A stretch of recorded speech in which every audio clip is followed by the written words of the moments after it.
தண்டனை காலத்தில் பாதிக்கு மேல் சிறையில் இருக்கும் விசாரணை கைதிகளை விடுதலை செய்ய வேண்டும் என்று உச்சநீதிமன்றத்தின் உத்தரவு எத்தகைய விளைவுகளை ஏற்படுத்தும்? இதனால் கிடைக்கும் பலன் என்ன, பாதிப்பு என்னவென்று மக்களிடம் கருத்து கேட்டது புதிய தலைமுறை. அதற்கு மக்கள் அளித்த பதில்களை பார்க்கலாம். உச்சநீதிமன்றம் தீர்ப்பை நாங்கள் ரொம்ப வரவேற்கிறோம். விசாரணை கைதியாக பிடிச்சிட்டு போகிற அனைவரையும் விடுதலை பண்ணாமல், விசாரணையே பண்ணாமல் உள்ளே இருக்காங்க. அவர்களை பாதுகாக்க அன்றாட உணவு முதலான செலவுகளை பார்க்கும் பொழுது இதனால் அரசுக்கு ஏற்பட்டு கொண்டிருந்த இழப்பை தடுப்பதற்கான ஒரு நல்ல வழிமுறை என்று இதனை சொல்ல வேண்டும். அதில் நல்லவங்களும் இருக்காங்க, கெட்டவங்களும் இருக்காங்க. டோட்டலாக எல்லாரும் தான் வெளில வர்றாங்க. அது கெட்டவன் வெளில வந்தாங்கன்னா கெட்டவன் அவங்க தொழில் தான் பார்த்துட்டு இருப்பாங்க. அதனால் ஆராய்ச்சி முடிவு இருக்கிறது தான் பெட்டர்.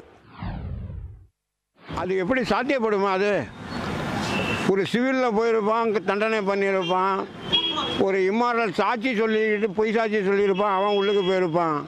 அதே கில்லர் பக்கர் 4 கொலை பண்ணியிருப்பான், அவனும் ஜெயிலில் இருப்பான்.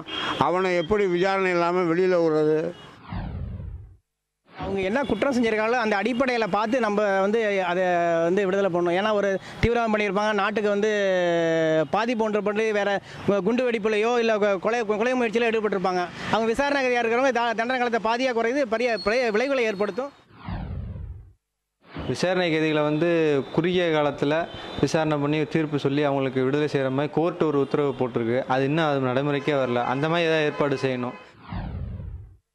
விசாரணைங்கிற பேரில் தேவையில்லாமல் நிறையா பேர் நல்லவங்களும் கிட்ட எல்லாத்தையும் உள்ளே கொண்டு போய் வச்சிடறாங்க.